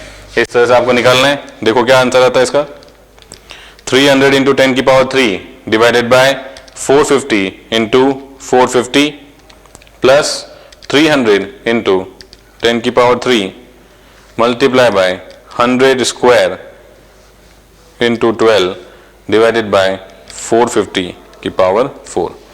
तो आपके पास आ रहा है ये 2.359 न्यूटन पर mm स्क्वायर, ठीक है। तो एफसी की वैल्यू आ रही है, तो लॉस ऑफ प्री स्ट्रेस भी निकाल सकते हैं इसके अंदर। मैंने कहा था थोड़ा लेंथी क्वेश्चन है ये, ठीक है, लेकिन आसान है क्या। लॉस ऑफ प्री स्ट्रेस निकाल सकते हैं m into F C. M की वैल्यू है 6 और एफ सी की वैल्यू आपने कैलकुलेट की 2.359, ठीक है। इसको हम कर लेंगे तो आएगा 14.1563 न्यूटन पर mm स्क्वायर। सिमिलरली अगर जब हम लॉस ऑफ प्री स्ट्रेस निकालेंगे, बार 1 में loss of prestress in bar 1 में निकालेंगे तो m इंटू FC1, ये सब सेम ही होगा, ठीक है। m इंटू FC1, लेकिन देखो इस वाले पोर्शन पे जब FC1 निकालेंगे तो ये किसकी वजह से होगा, बार 1 में जो है वो किसकी वजह से होगा, वो लोड P2 और P3 की वजह से होगा, ठीक है। तीनों में लोड 300 किलो न्यूटन है, तो यहाँ पे आपके पास आ जाएगा P2 plus P3 divided by area plus P2 plus P3 into E square by I, कुछ इस तरीके से। तो P2 प्लस P3 मतलब 600 kilo Newton divided by area, that is 450 into 450 plus यहां भी कर सकते हैं कि 600 इंटू 10 की पावर 3 इंटू 100 का स्क्वायर डिवाइडेड बाय 450 इंटू 450 का क्यूब बाय 12। इसको करो, अगर आप इसको नोट करोगे इतनी बड़ी कैलकुलेशन आपको करने की जरूरत नहीं है, सिर्फ मल्टीप्लाई बाय 2 हो रहा है। यहाँ पे 300 था 600 हो गया, 300 था 600 हो गया, तो मल्टीप्लाई बाय 2 का मतलब हुआ 2 इंटू 2.359, तो ये कितना हो जाएगा 2 इंटू 2.359, दैट इज 4.718 न्यूटन पर mm स्क्वायर। ये आपके पास एफसी हो जाएगा। तो लॉस इन प्री स्ट्रेस कितना आएगा, loss in prestress in bar 1 के अंदर लॉस आएगा आपके पास m into F C, M given है 6, तो 6 इंटू 4.718, तो इसको मल्टीप्लाई बाय 6 करेंगे, कितना आ रहा है 28.308 न्यूटन पर mm स्क्वायर। आपसे पूछा है एवरेज कितना आएगा, एवरेज प्री स्ट्रेस लॉस।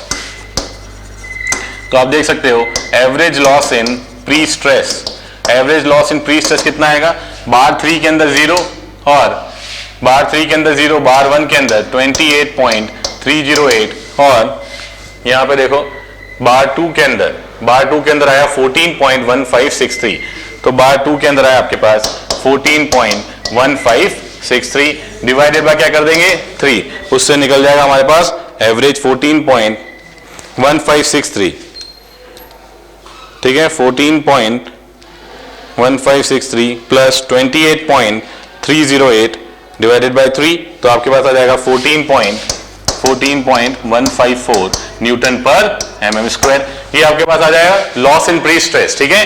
तो जैसे मैंने आपको बताया था थोड़ा लेंथी क्वेश्चन है, 2 मार्क का क्वेश्चन था गेट के लिए, तो आपके लिए थोड़ा लेंथी क्वेश्चन था ये, ठीक है। 14.15 सही आंसर मैच कर रहा है क्या, 14.16 इज द राइट आंसर। देखो किस तरह से किया इसको, किस तरह से किया।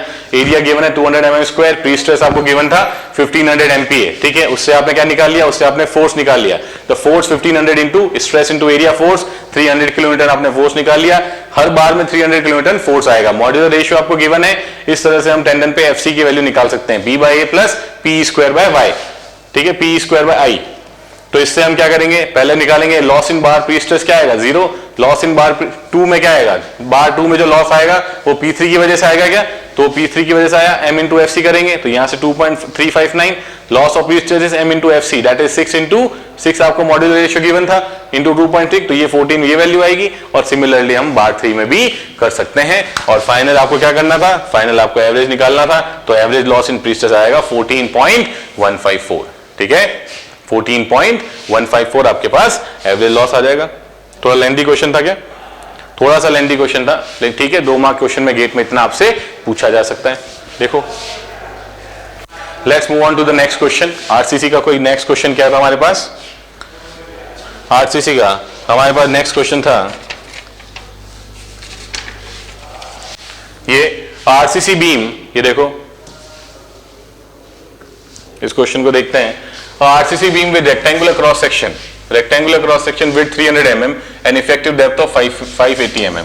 आपके पास रेक्टेंगुलर क्रॉस सेक्शन है जिसकी विड्थ आपको गिवन है 300 mm और डेप्थ आपको गिवन है 580 mm, which is your effective depth. Effective depth given है आपको of M30 concrete, it has 1% longitudinal tensile strength reinforcement, मतलब परसेंटेज रिइंफोर्समेंट जो आपको गिवन है वो आपको 1% गिवन है। चलो ठीक है। Of Fe415 grade steel, Fe415 grade steel मतलब Fy आपको गिवन है 415 MPa, ठीक है।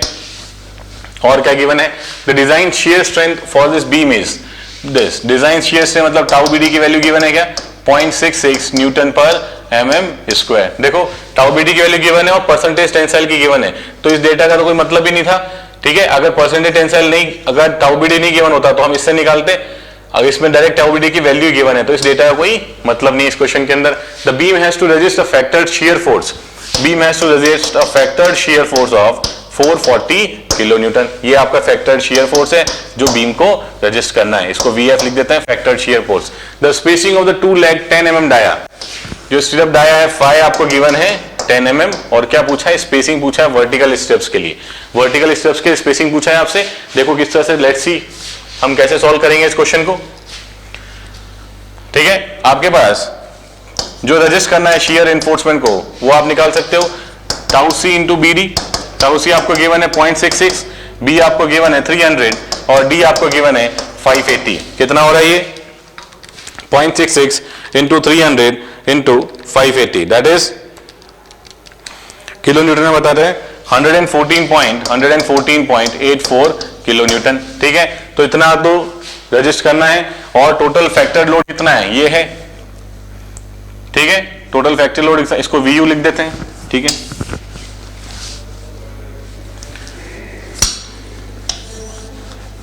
Let's write it as VU, ठीक है। तो आपको जो फैक्टर्ड शियर, जो शियर इन्फोर्समेंट को करना होगा that will be factored force minus this VU force that is 440 kilo newton minus 114.84। तो कितना आ रहा है ये 440 किलो न्यूटन माइनस 114.4 मतलब 325.16 किलो न्यूटन, 325.16 किलो न्यूटन। इतना हमारा शियर इन्फोर्समेंट को, इतना फोर्स जो है वो शियर इन्फोर्समेंट को रेजिस्ट करना है। अब देखो निकालनी थी हमें स्पेसिंग, स्पेसिंग का क्या फॉर्मूला होता है, स्पेसिंग का फॉर्मूला होता है 0.87 Fy D/SV into ASV that should be equal to ये जितना आपको शियर फोर्स एडजस्ट करना है दैट इज 325.16 किलो न्यूटन। इसको न्यूटन में कन्वर्ट कर लो, ठीक है। अब यहां से स्पेसिंग निकल जाएगी क्या, दैट इज 0.87 इंटू Fy की वैल्यू आपको गिवन है 415, ठीक है। इफेक्टिव डेप्थ आपको गिवन है 580 और बार्स आपको गिवन है 2 बार्स ऑफ 10 mm डाया, तो 2 bars of 10 mm dia this is ASV, ठीक है। Divided by what, divided by 325.16 into 10 की पावर 3, ये आपके पास आ जाएगी, ये आपके पास आ जाएगी स्पेसिंग, ठीक है। देखें कितनी आ रही है स्पेसिंग 0.87 इंटू 415 इंटू 580, ठीक है, multiply by 2 and pi into 10 square that is 100 divided by 4 into 325.16 into 10 की पावर 3।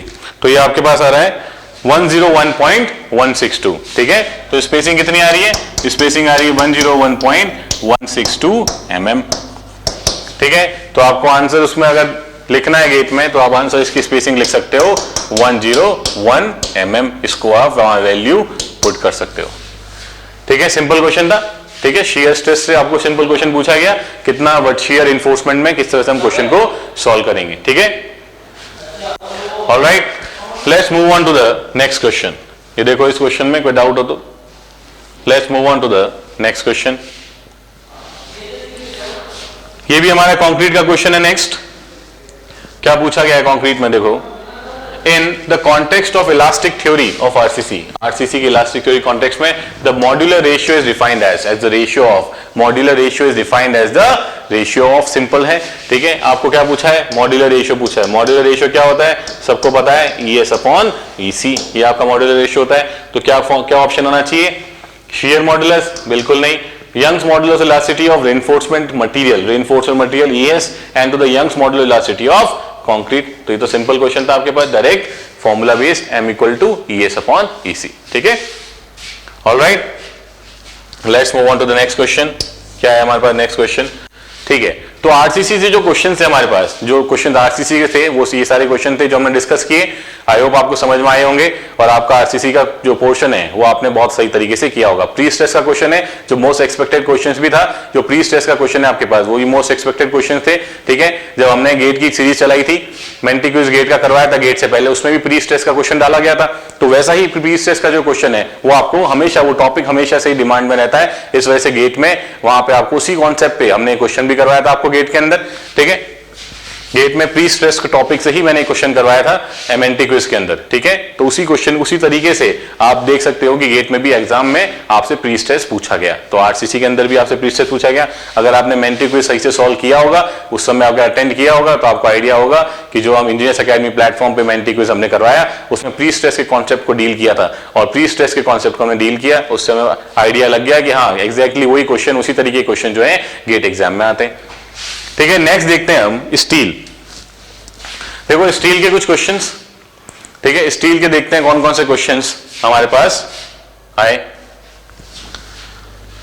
जो स्टील का पहला क्वेश्चन रिसीव हुआ है हमें वो ये है कि determine the plastic movement capacity and shape factor of the given section, Fy is given as 250। ठीक है, आपको 250 Fy गिवन है इस क्वेश्चन का, और डायमेंशन गिवन है 100 into 100। ठीक है, इस तरह का क्वेश्चन है।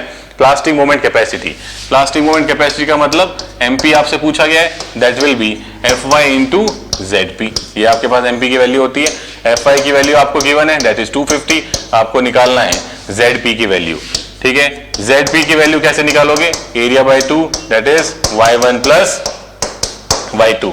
इससे y1 पर y2 निकालो, कैसे निकालोगे, यहां से आप निकालोगे that this and this will be, ये कितना होगा 100/√2 और ये कितना होगा 100/√2। ठीक है, यहां से ये डिस्टेंस और यहां से ये डिस्टेंस, तो ये कितना आ जाएगी फ्रॉम द बेस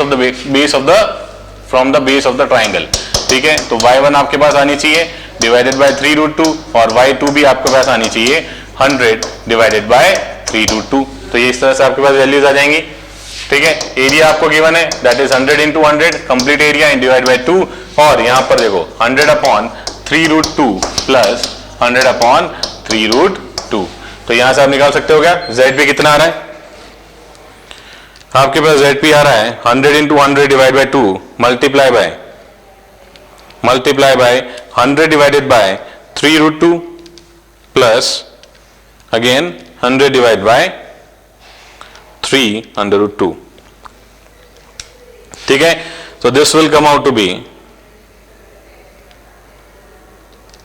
235,702.2604। ठीक है, ये आपके पास आया, और this will be mm cube. तो ZP की वैल्यू आपके पास आ गई, ZP की वैल्यू आपके पास आ गई। इससे आपको क्या निकालना है, मोमेंट निकालना है, MP। तो MP निकाल सकते हो 250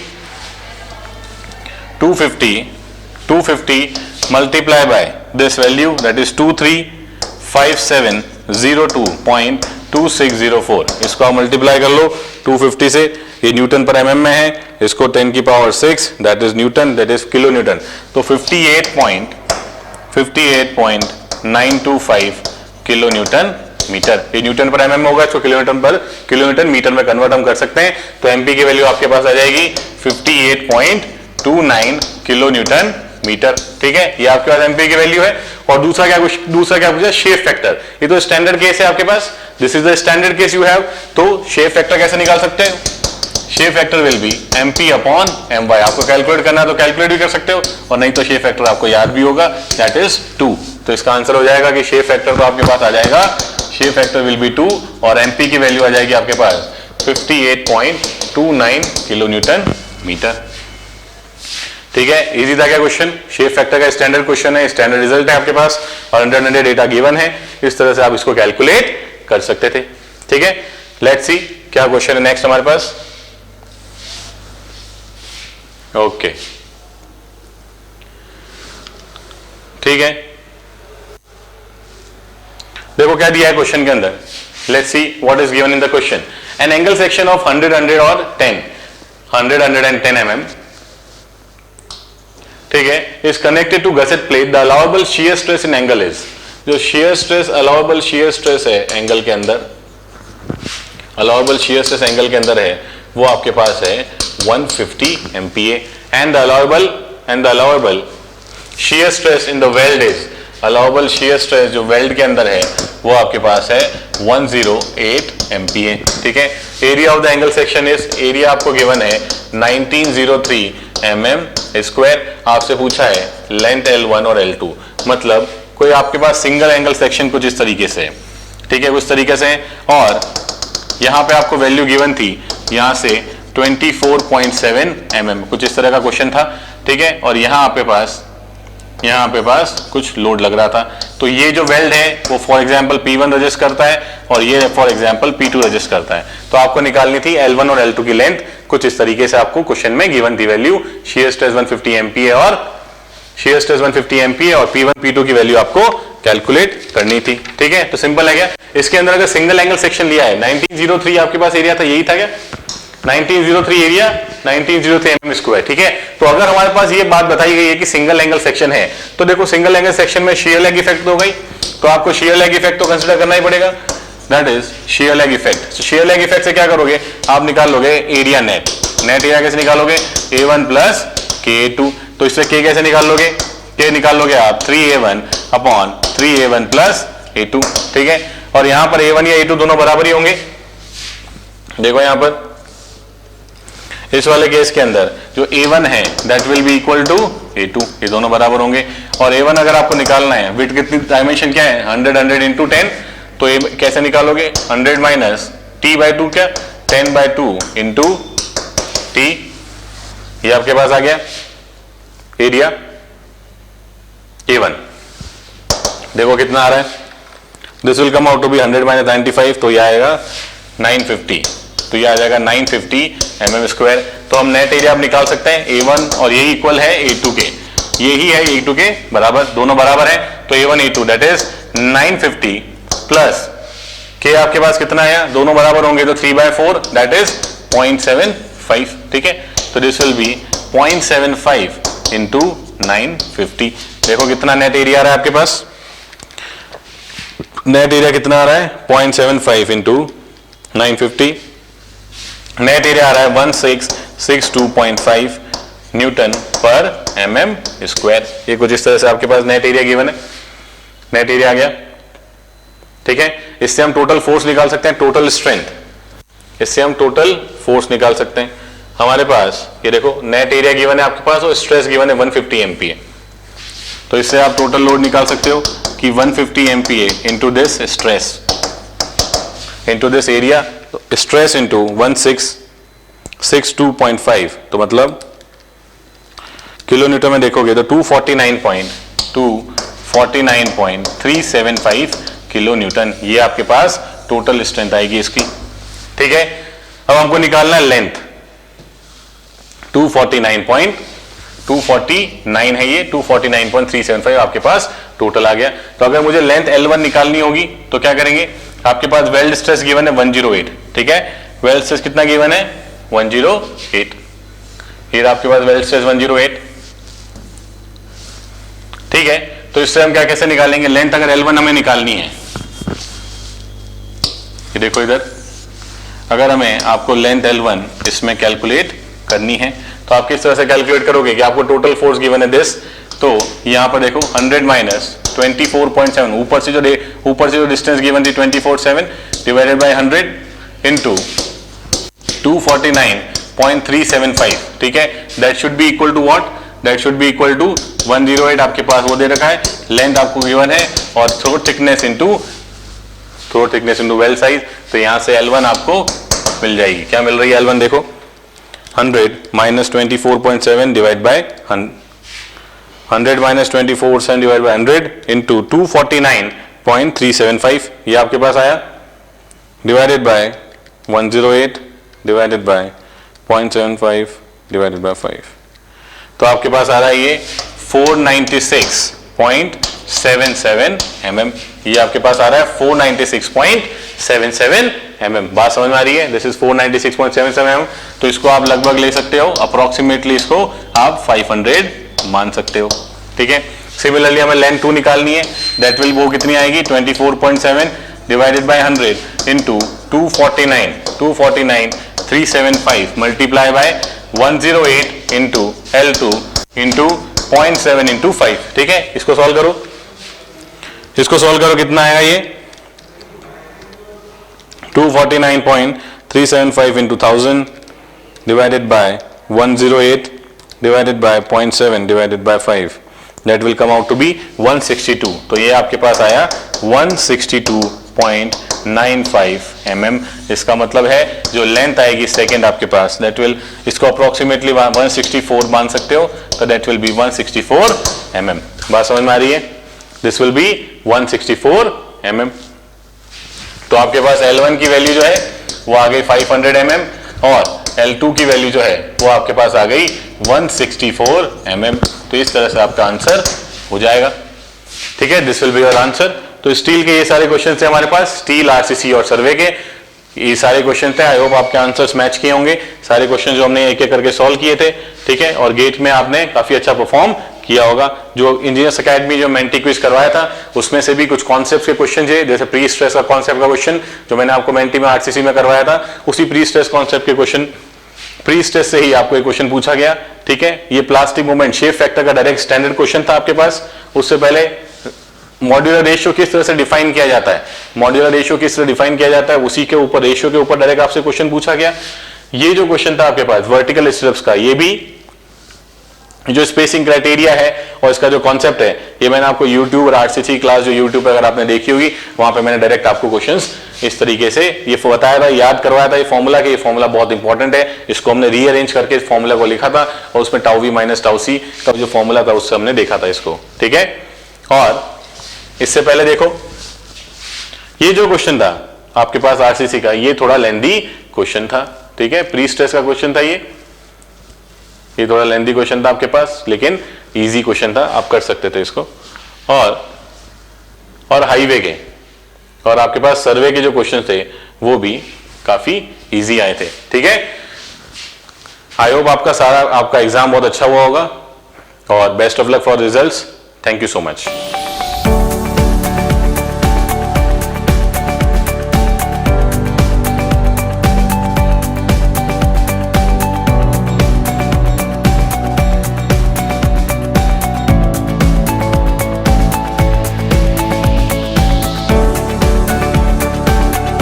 If you really like the video, please hit the like button and share the video, subscribe to our YouTube channel and press the bell icon for the latest updates. Thank you.